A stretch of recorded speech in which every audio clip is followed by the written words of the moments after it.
Well, it's definitely people that are receiving emails uh, stating that their computers have been compromised, such as a Microsoft scam, where people are told to contact a phone number. They call that phone number.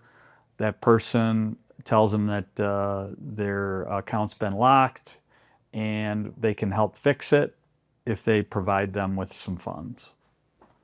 So that's one of the biggest ones. Another one that we are seeing a lot is where loved ones, especially, as well as just your average person, is receiving a phone call where they're claiming that they're from the police department, that there's a warrant out for their arrest because they didn't pay some tickets, or their vehicle was seen in a vehicle crash, and in order to get the warrant removed, they would have to post some bond money.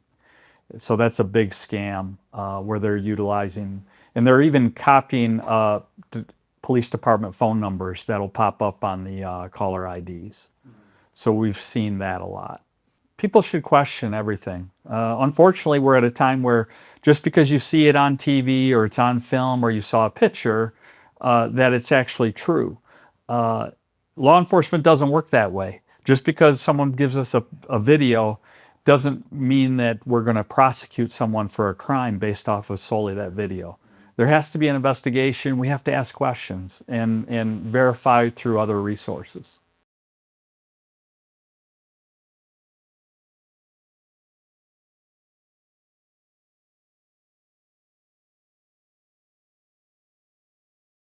Well, first of all, obviously, 911 is the most important thing to know about. 911 is used for emergencies. That's life-threatening emergencies. That's for crimes in progress. So we want people to dial 911, but we want to use it for emergencies only. Many people have questions, or they need to report a non-emergency crime. Maybe their car was broken into last night. Maybe their dog is missing. We're going to ask people to use our non-emergency phone number. That's 248-542-6161.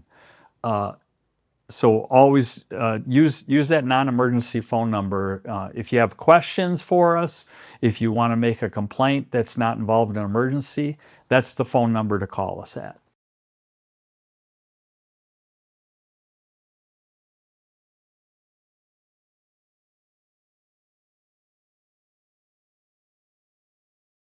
I would recommend the public contact the police as soon as they can, uh, because they'll be focused in on that person and not on their phone, and they'll be able to provide information to the dispatcher that they can relate to the responding officers.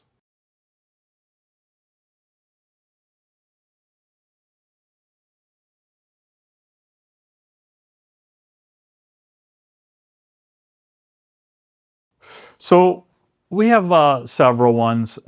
Those that want to be really involved and they would like to even put a police uniform on could consider joining our police reserve unit. Now these are citizens and people that want to support the police department, but they also have their own careers. So, but they can join our police reserve unit. We'll put them through what they call a police reserve academy, where they'll be trained on some basic things regarding law enforcement and the laws. But they can help out with traffic control and crowd control and being a presence at community festivals and events.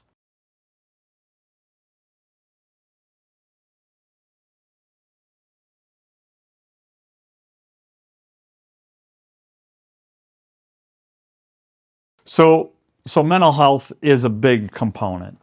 Law enforcement has been responding um, to mental health problems and concerns, or persons with mental health problems, since its existence of law enforcement. Our officers are trained with CIT, or crisis intervention team. training. It's a week-long training that's been provided through Oakland Community Health Network. So we have that training that goes on. We also have yearly training of different classes, whether it's video or hands-on training that we provide officers to when they come across people that have mental health crisis.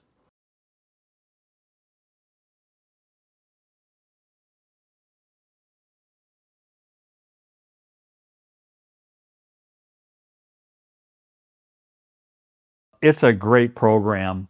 It's really good for those children that have learning disabilities or maybe on the autism spectrum.